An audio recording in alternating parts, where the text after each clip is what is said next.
దేశం కోసం ప్రాణాలు అర్పించిన శ్రీ సత్యసాయి జిల్లా గోరంట్ల మండలం కళ్లితాండాకు చెందిన వీర జవాన్ మురళీ నాయక్ భౌతిక కాయాన్ని డిప్యూటీ సీఎం పవన్ కళ్యాణ్, విద్యా, ఐటీ శాఖల మంత్రి నారా లోకేష్, మంత్రులు, ఎంపీలు, సహచర ఎమ్మెల్యేలతో కలిసి సందర్శించి నివాళులర్పించారు. అనంతరం కుటుంబ సభ్యులను పరామర్శించారు.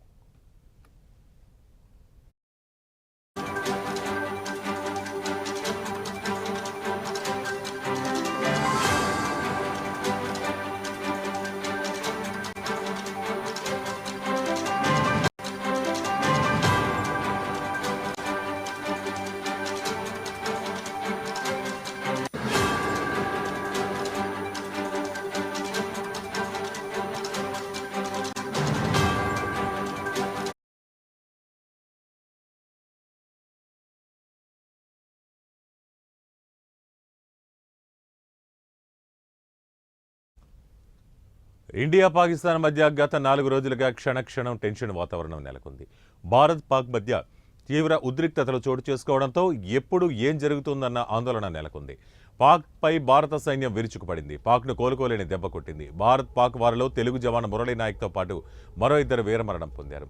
ఏపీలోని సత్యసాయి జిల్లా కళ్లితాండాకు చెందిన మురళీ నాయక్ జమ్మూ కాశ్మీర్లోని ఎల్ఓసి వద్ద పాకిస్తాన్తో జరిగిన ఎదురుకాల్పుల్లో ప్రాణాలు విడిచాడు. దీంతో కుటుంబ సభ్యులు కన్నీరు మున్నీరుగా విలపిస్తున్నారు. యుద్ధంలో వీరమరణం పొందిన జవాన్ మురళీ నాయక్ భౌతికాయం నిన్న సొంతూరుకి చేరింది.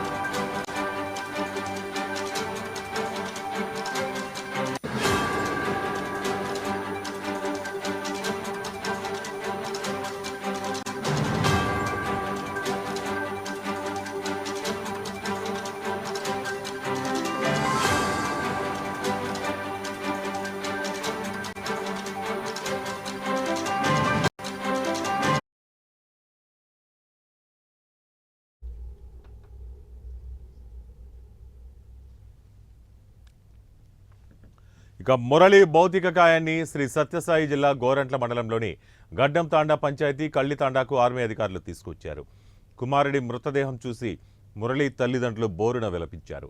మురళి భౌతిక కాయాన్ని చూసేందుకు స్థానికులు భారీగా తరలివచ్చారు. చేతిలో మువ్వెన్నెల జెండా పట్టుకుని భారత్ మాతాకి జై, జై జవాన్, మురళీ నాయక్ అమర్ రహే అంటూ నినాదాలు చేశారు. కాగా నేడు ప్రభుత్వ అధికారిక లాంఛనాలతో వీర జవాన్ మురళీ నాయక్ అంత్యక్రియలు నిర్వహించనుంది ఆంధ్రప్రదేశ్ ప్రభుత్వం.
బులెటిన్లో బ్రేకింగ్ న్యూస్ చూస్తున్నాం. సత్యసాయి జిల్లా కళ్లితాండాలో జాతీయ జెండాని చేతపట్టిన డిప్యూటీ సీఎం పవన్ కళ్యాణ్ భారత్ మాతాకి జై అంటూ నినాదాలు చేశారు.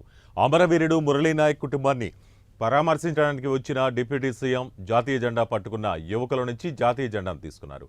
భారత్ మాతాకి జై అంటూ నినాదాలు చేశారు డిప్యూటీ సీఎం పవన్ కళ్యాణ్.